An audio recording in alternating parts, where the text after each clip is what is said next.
Kirjub siis kokku 4 ja meesjuurde 400 meetri jooksu puhul saame siis kõnelda rekordnumbritest järgmistest.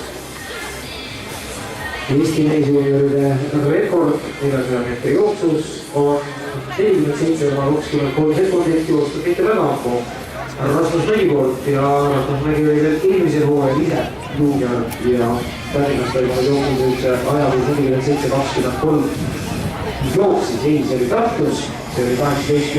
veebruaril läinud aastal ja on võimalik hoopis siserekordist. 47,41 Taavi Liiv, Tallinn aastast 2007. Selline rekord siis Tallinna ja